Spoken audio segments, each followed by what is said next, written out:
అందరికీ నమస్కారం. Welcome to Swadharma education. So intermediate second year students 10-15 డేస్లో జేఈఈ మెయిన్స్ ఎగ్జామ్కి ప్రిపేర్ అవుతున్నారు అండ్ అటెంప్ట్ 1 ఉండబోతుంది. ఇది అందరికీ తెలిసిన విషయమే. కానీ ఈ టైంలో ముఖ్యంగా చాలామంది స్టూడెంట్స్కి వాళ్ళ ప్రీవియస్ మార్క్స్ అనాలిసిస్ బట్టి వాళ్ళకి ఎంత స్కోర్ వచ్చింటో అర్థమై ఉంటుంది. అండ్ అలానే జేఈఈ మెయిన్స్లో వాళ్ళకి ఆ స్కోర్కి ర్యాంక్ వస్తుందా లేదన్న క్లారిటీ కూడా వచ్చేసి ఉంటుంది. అండ్ ఈ సమయంలో చాలామంది పిల్లలు ఏం ఆలోచిస్తారంటే జేఈఈ మెయిన్స్ కాకుండా ఇంకా ఆల్టర్నేటివ్స్ ఏమున్నాయి, వాటిని ఎలా ఫోకస్ చేయాలి, ఎక్కడైనా సరే ఎలాగో అలాగా సీట్ తెప్పించుకుందాం అనే కాన్సెప్ట్లని చాలామంది పరిగెడుతుంటారు. సో దీంట్లో ఒకటి కన్సిడర్ చేస్తే ముఖ్యంగా ఈ సమయంలో ప్రైవేట్ రంగంలో ఒక ఐఐటి స్థాయి గల ఇన్స్టిట్యూట్ ఏదైనా ఉంది అంటే అది బిట్స్ పిలాని. ఇది అందరికీ తెలిసిన విషయమే. సో బిట్స్ పిలానిలో సీట్ రావడం అంటే కూడా ఒక ఐఐటి స్థాయి లాంటి ఎగ్జామ్ క్వాలిఫై అయినట్టే, దాంట్లో కూడా సీట్ వచ్చినట్టే. సో ఒక అపోహ ఏంటంటే మన జేఈఈ మెయిన్స్తో పోలిస్తే బిట్సాట్ కొంచెం ఈజీ ఉంటుంది అండ్ ఎప్సెట్ కంటే కొంచెం టఫ్ ఉంటుంది అని మనకు చాలా వరకు వింటుంటాము, చూస్తుంటాం కూడా. కానీ ఇక్కడ టైం మేనేజ్మెంట్ అనేది ఒక మేజర్ రోల్ ప్లే చేస్తుంది.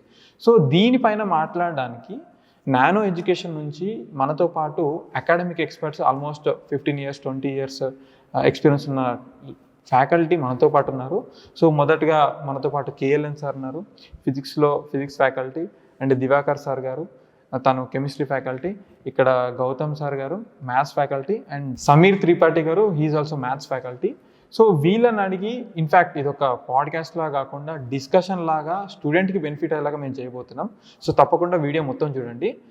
సార్, గౌతమ్ సార్, సో యూజువల్గా జేఈఈ మెయిన్స్ అనగానే మనకి చాలా వరకు 2 years ప్రాక్టీస్ సెషన్లో కూడా మోస్ట్ ఆఫ్ ది కాలేజెస్లో జేఈఈ మెయిన్స్ ఎగ్జామ్స్ పెడుతుంటారు. సో వాళ్ళకు క్లారిటీ వచ్చి ఉంటుంది.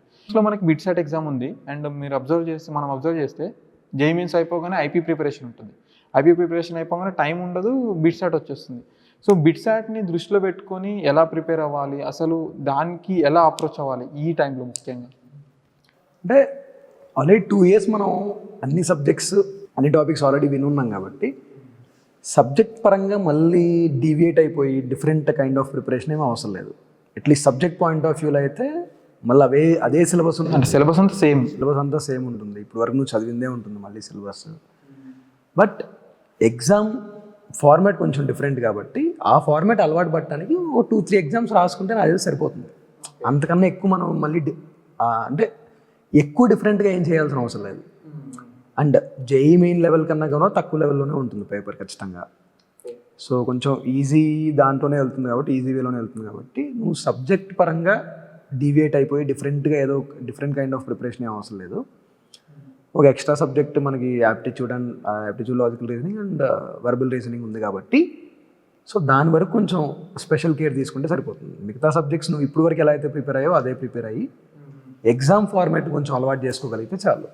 మీరు అన్నట్టు కొంచెం స్పీడ్ పెంచుకొని కొంచెం ఈజీగానే ఉంటుంది కాబట్టి మనం ఏంటి కొంచెం స్లోగా చేయడం అలవాటు అయిపోయి ఈజీ క్వశ్చన్ దాన్ని కూడా కొంచెం లేట్గా చేద్దాం అనుకుంటారేమో. బట్ సో ఆ ఫార్మాట్ అలవాటు అవ్వటానికి కొంచెం ప్రాక్టీస్ చేసుకుంటే చాలు. సార్, కేఎల్ఎన్ సార్, ఫిజిక్స్ విషయానికి వస్తే ఇప్పుడు మనం పాస్ట్ డిస్కషన్స్లో కూడా 5 years నుంచి ఫిజిక్స్ కొంచెం రిలేటివ్గా ఈజీగా వస్తుందని మేము వింటున్నాము. సో బిట్సాట్లో ఏ level of stand of questions అడుగుతారు, అండ్ అలానే ఈ క్వశ్చన్ సాల్వింగ్లో మనం ఏమైనా సపరేట్ ప్రిపరేషన్ అవసరమా? ఇన్ఫ్యాక్ట్ సేమ్ అని అంటున్నారు, అంటే 2 సేమ్ లెవెల్ ఆఫ్ ఎగ్జామ్స్ అనుకోవాలి. ఎలా ఉంటుంది సార్ ఫిజిక్స్ విషయంలో? ఫిజిక్స్లో వచ్చేటప్పటికండి మనకి మెయిన్స్ యావరేజ్ పేపర్ ఏ లెవెల్లో అయితే ఉంటుందో బిట్స్ పేపర్ అదే లెవెల్లో ఉంటుంది. సార్ ఇందాక చెప్పినట్టుగా కొత్తగా చదువుకోవాల్సింది అయితే ఏమీ లేదు. చదువుకున్న దాని మీద గ్రిప్ పెట్టుకుని ఆ ఫార్మాట్కి అలవాటు పడడం చాలా ఇంపార్టెంట్. ఇన్ ద సెన్స్ కొంచెం స్పీడ్ పెంచుకోవాల్సి వస్తుంది. మనకి మెయిన్స్లో నెంబర్ ఆఫ్ క్వశ్చన్స్ తక్కువ ఉన్నాయి కాబట్టి టైం ఎక్కువ, పర్ క్వశ్చన్ టైం ఎక్కువ ఉంటుంది. ఇక్కడ మటుకు మనకు ఆ ఫెసిలిటీ ఉండదు, సౌకర్యం ఉండదు.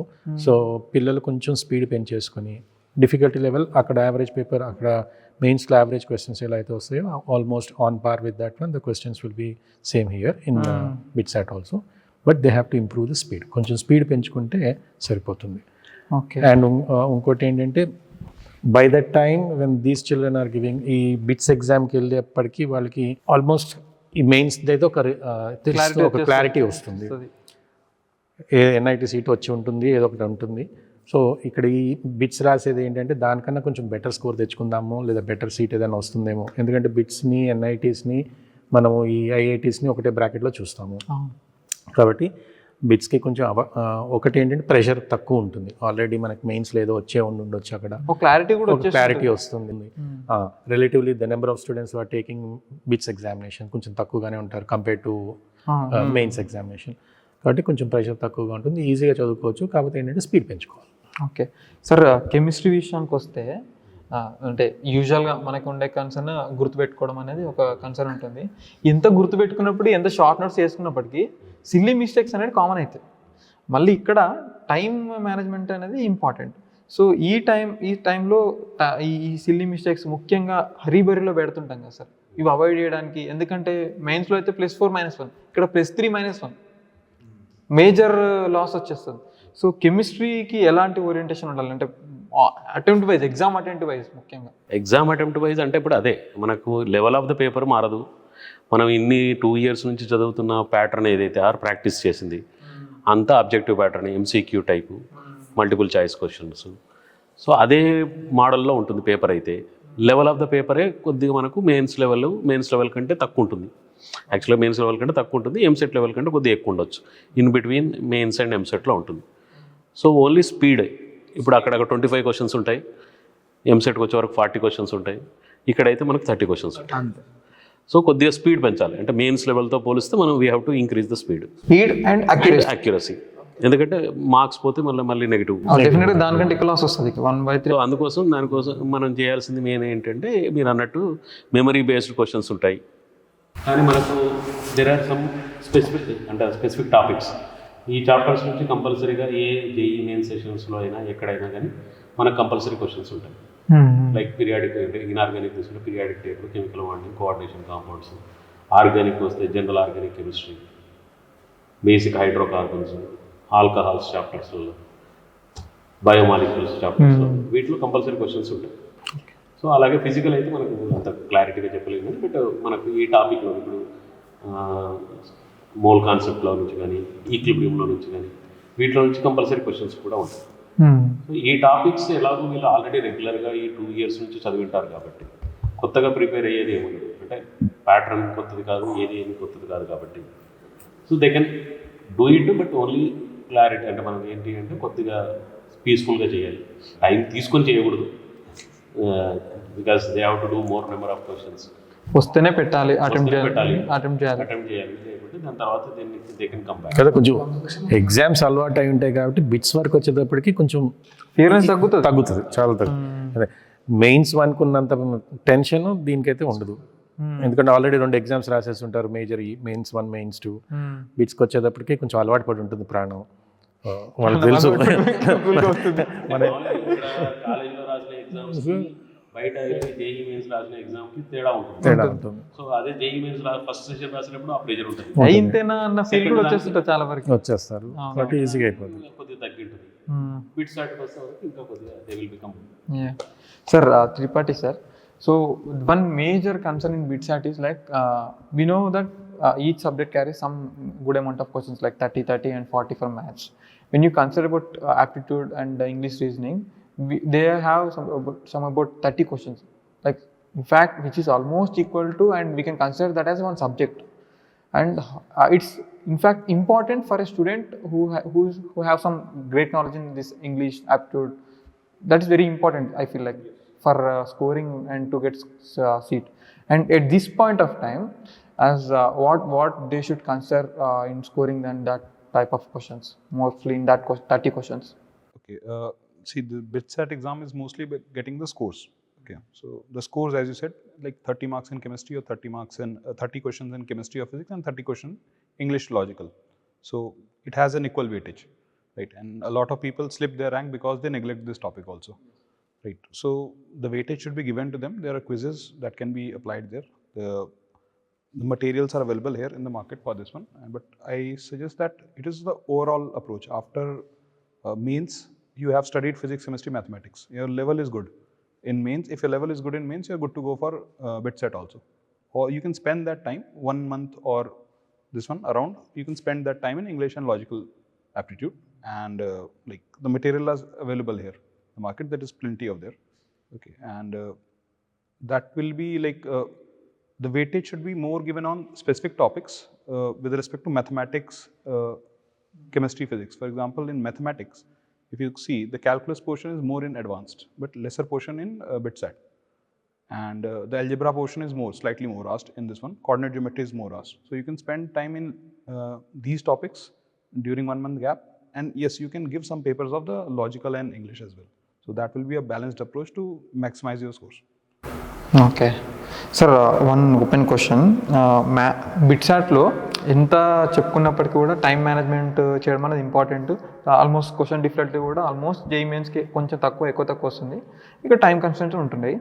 అయితే ఈ ప్రిపరేషన్లో ఎంతవరకు మనకి ఆన్లైన్ మాక్ టెస్ట్ అనేది ఇంపార్టెంట్ సార్? ఎందుకంటే 2 years కూడా మనం ఎక్కడ చూసినా కానీ ఆల్మోస్ట్ చాలా వరకు జేఈ మెయిన్స్కి ఇంక్లైన్ అయిపోతాం, ఆర్ జేఈ అడ్వాన్స్కి ఇంక్లైన్ అయిపోతాం. సో ఇక్కడ మాక్ టెస్ట్లు రాయడం అనేది ఇంపార్టెంట్ అనుకుంటాం. సో ఈ మాక్ టెస్ట్ ఆన్లైన్ కానీ ఎలా అంటే ఎంతవరకు రాయాలి, ఎలా ప్రిపేర్ అవ్వాలి మాక్ టెస్ట్ వైజ్గా చూస్తే? ఎన్ని మాక్ టెస్ట్ మినిమం ఎన్ని రాస్తే మనకు క్లారిటీ వస్తుంది స్పీడ్ కోసం అట్లీస్ట్? స్పీడ్ కంటే మనకు ఆల్రెడీ ఇప్పుడు మనకున్న టైం అంటే మనకు ఒక 20 days 30 days టైం ఉందనుకోండి, you can write daily 1 exam also. Okay, అదేం పెద్ద అంటే they are not preparing new, they are only just doing the practice. So ఇప్పుడు ఈ టైంలో వాళ్ళు ప్రాక్టీసే ఎక్కువ చేయాలి. మనం అనుకున్నట్టుగా స్పీడ్ కోసమే పెంచుకోవాలి కాబట్టి స్పీడ్ పెంచుకోవడం కాబట్టి కొద్దిగా అంటే ఎగ్జామ్స్ ఎక్కువ రాయడం. ఇప్పుడు ఆల్రెడీ ఎలాగో మళ్ళీ ఇంగ్లీషు ఆప్టిట్యూడ్ కూడా చేయాలి కాబట్టి ఆ టెస్ట్లు కూడా మీరు అంటే ఆ క్వశ్చన్స్ కూడా చేస్తున్నప్పుడు that is also becoming pressure తీసుకోకుండా ఎన్ని ఎగ్జామ్లు రాయగలిగితే అంత మంచిదేనండి. డైలీ 1 సార్ చెప్పినట్టుగా డైలీ 1 రాసుకుని ఆల్రెడీ ప్రెషర్ తక్కువగా అంటే ఆ టెన్షన్ అయితే ఉండదు. ఇప్పుడు అడిషనల్గా ప్రెషర్ తీసుకోకుండా రోజుకి ఒక ఎగ్జామ్ చెప్పిన రాసుకుంటూ వెళ్తే ఆ స్పీడ్ ఇంప్రూవ్ అవుతుంది, మళ్ళీ చేసుకోవచ్చు, స్కోర్ ఇంప్రూవ్ అవుతుంది. Exam more questions and a little bit formula based. So you have to remember the formulas, you have to save times in this one, derivations and all. So exams కొద్దిగా analyse చేసుకుంటూ ఉంటాం మంచిదే. Exam ఉంది, ఏ తప్పులు అయితే జరుగుతున్నాయి ఎలాగో రాస్తున్నాం, అనలైజ్ చేసుకుంటే బెటర్. తప్పులు ఉన్నాయి, ఫార్ములా మర్చిపోయాం కాబట్టి రాయలేదు, సో ఫార్ములా రివైజ్ చేసుకోవాలి. కాన్సెప్ట్ మర్చిపోయాము, ఒకసారి జస్ట్ ఆ చిన్న బేసిక్ ఏదైతే ఉంటుందో అదే రివైజ్ చేసుకుంటాం. మేబీ అదే క్వశ్చన్ మనకు అదే టాప్ కాన్సెప్ట్ నుంచి కూడా రావచ్చు. ఓకే, ఎగ్జామ్స్ రాకపోతే ఏంటంటే మనం మిస్టేక్స్ ఎక్కడ చేస్తున్నారో మన వీక్నెస్ మన మిస్టేక్స్ అన్ని అర్థం అవుతుంటాయి. So to summarise, I will summarise, మీరు ఇంకేమైనా పాయింట్స్ ఉంటే యాడ్ చేయండి. జేఈ మెయిన్స్కి బిట్సాట్ ఏమాత్రం తక్కువ, అంటే అక్కడ క్వశ్చన్స్ డిఫికల్టీ తక్కువ వచ్చినప్పటికీ కూడా టైం కన్స్టెంట్ అక్కడ బ్యాలెన్స్ చేసేస్తుంది. సో ఈ ప్రిపరేషన్ ఎలా ఉండాలంటే జేఈ మెయిన్స్కి ఎలా అయితే కాన్ఫిడెంట్గా మోటివేషన్గా ఉన్నదాన్ని మెమరైజ్ చేసుకుంటూ సమ్మరైజ్ చేసుకుంటూ ప్రిపేర్ అవుతామో, ఇక్కడ కూడా అలానే ప్రిపేర్ అవుతూ జేఈ మెయిన్స్ ఆల్రెడీ రాసేస్తాం కాబట్టి ఆ కాన్ఫిడెన్స్ అందరికీ వచ్చేసి ఉంటుంది. ఏదో ఒక క్లారిటీ వస్తుంది, మనకి ఎంత వస్తుంది ఎంత రాదనో క్లారిటీ వస్తుంది కాబట్టి స్టూడెంట్ కొంచెం నార్మల్గా ప్రశాంతంగానే ఉంటాడు. సో ఇప్పుడు బిట్సాట్ని టార్గెట్ పెట్టినప్పుడు మాక్ టెస్ట్ రాయడం ఇంపార్టెంట్. అండ్ అలానే ఈ 1-2 monthsలో కూడా డైలీ ఒక 1/2 hour 1 hour ఆర్ పాసిబిలిటీ ఉన్న టైంలో ఈక్వల్ ఇంపార్టెన్స్ ఉన్న ఇంగ్లీష్ సంబంధించిన ఆ టాపిక్స్ 30 questions మనం టార్గెట్ చేసినట్టయితే సో తప్పకుండా కాంపిటీషన్ కూడా కొంచెం జేఈ మెయిన్స్ పోతే తక్కువ ఉంటుంది కాబట్టి ఎక్కువ స్కోర్ వచ్చే అవకాశం ఉంటుంది. సో సమ్వేర్ అరౌండ్ ఎంతో కొంత బెటర్ స్కోర్ వస్తే మనకి ఎలాగోలా బిట్లో సీట్ వచ్చే అవకాశం కూడా ఉంటుంది. సో ఇంకా మీరేమైనా పాయింట్స్ ఉంటే కూడా you can add any points అంటే అదే క్వశ్చన్ అంటే ఎగ్జామ్ రాస్తున్న దాన్ని అనలైజ్ చేసుకోవడం, అంటే కాన్సెప్ట్ ఎక్కడైతే తప్పులు జరుగుతున్నాయో ఆ కాన్సెప్ట్స్ని ఒకసారి రివైజ్ చేసుకోవడం. సో ఎన్ని వీలైతే అన్ని మాక్ టెస్ట్ రాయాలి, ఎందుకంటే they don't have any pressure. They have already completed intermediate exams, they have completed JEE mains exams. They are now only free to write other competitive exams. ఇప్పుడు మెయిన్స్లో మనకు already క్లియర్గా రాలేదు, అంటే మనకు జేఈ మెయిన్స్ ఫస్ట్ సెకండ్ అంత perfect అంటే రాలేదు score. They are only mainly అంటే వాళ్ళకు ఎక్కువ ఉంటుంది ఈ బిట్స్ మీద పర్ఫెక్ట్, అంటే బిట్స్లో మంచి చేయాలనే ప్రెజర్ ఉంటుంది. కాబట్టి దానికోసమే మనం ప్రిపేర్ అవుతున్నాం. కాబట్టి ఈ 20 days or 30 days ఎంత టైం ఉంటే ఆ టైంలో they have to prepare properly are right the exams, more exams and get less అంటే మనకు తప్పులు తక్కువ పోయేటట్టుగా చూసుకోవడం, ప్రాక్టీస్ పెంచుకోవడం, ఎక్కువ క్వశ్చన్స్ చేయగలరు. సో మాక్ టెస్ట్ రాసినప్పుడు వచ్చే మిస్టేక్స్ని ఆ రోజు నేర్చేసుకొని మళ్ళీ నెక్స్ట్ మాక్ టెస్ట్ అలా రాస్తుంటే కాన్ఫిడెన్స్ ఆటోమేటిక్గా బిల్డ్ అవుతుంది. Any recommended online platforms sir? Any recommended platform for? I wanted to add to this one, like after this mains and all, like BitSat is a good exam for the bits. Bits is more industry oriented, so the syllabus is very good in that sense, and the job opportunities are better than most NITs and many IITs also. right? So it should be taken seriously, and it is a good opportunity for students who have were not able to perform during their mains or advanced. So it is a good opportunity, and you have a very good exposure here in BITS Pilani. So it should be taken as such. So the extra effort is only required in few topics here, but more or less it is based on the pattern of JEE mains and advanced only. If you have the level, there's a very mild modification you have to do in your preparation, and you're ready to get to a very good college in national level. It is a very good. Yes it's obviously చాలా వరకు మనం చూస్తుంటాం కూడా. In fact private రంగంలో ఏదైనా ఉందా ఐఐటీని ఆ రకంగా చెప్పేదంటే మనకి ఆబ్వియస్లీ బిట్సాట్. సో బిట్స్లో యా అంటే సార్ ఫీజు కూడా 30 పైన ఓవర్ షూట్ అవుతుంది. Fees is slightly the negative part of this. Not slightly it is very costly, yes. But 8 lakhs per annum. Yeah that too depends upon what stream you are taking that. అందులో చాలా ఉన్నాయి మళ్ళీ వాళ్ళకి. ఒకటి 40 లక్షల్లో అయ్యేది ఉంది, 80 లక్షల్లో అయ్యేది కూడా ఉంది. సో ఇవన్నీ దృష్టిలో పెట్టుకుని చేసుకోవడం. ఓకే కొంతమంది ఫెయిర్కి వెళ్ళారు కదా, ఫెయిర్లో వచ్చి కొన్ని 3 ఇయర్స్లో అయిపోయి 4th ఇయర్ ఫారెన్లో చేస్తారు. 2.5 ఇయర్స్లో ఇక్కడ అయిపోయి మళ్ళీ 1.5 ఇయర్స్ ఫారెన్లో చేస్తారు. అవి అయితే కోటి వరకు వెళ్తున్నాయి, 1 crore వరకు వెళ్తున్నాయి. Okay. And I heard that ఒక బ్యాండ్స్ ఉంటాయి ఇందులో కూడా, కొంతమందికి 100% వే ఆఫ్ ఫీ కూడా అవుతుందని విన్నాను. 100% అంటే వెరీ లిటిల్ పీపుల్ స్కాలర్షిప్ ఇస్తారు, కానీ అంత 100% అంత కాదు, కానీ స్కాలర్షిప్స్ ఉన్నాయి. సో ఇవి ఓవరాల్గా insights about BITSAT exam. So మీరు కనుక బిట్సాట్ ఎగ్జామ్ని కనుక టార్గెట్ అయితే తప్పకుండా మెయిన్స్ రాసిన తర్వాత క్లియర్గా కాన్ఫిడెన్స్ తోటి ఇప్పటివరకు డిస్కస్ చేసిన అన్ని స్ట్రాటజీస్ కనుక ఫాలో అయితే తప్పకుండా బిట్సాట్లో కూడా మంచి స్కోర్ వచ్చే అవకాశం ఉంటుంది. సో ఇలాంటి మరిన్ని అప్డేట్స్ కోసం స్వధర్మ ఎడ్యుకేషన్ సబ్స్క్రైబ్ చేసుకోండి. ఈ ఇన్ఫర్మేషన్ కనుక మీకు నచ్చినట్టయితే తప్పకుండా లైక్ చేయండి, షేర్ చేయండి. And finally thanks for watching.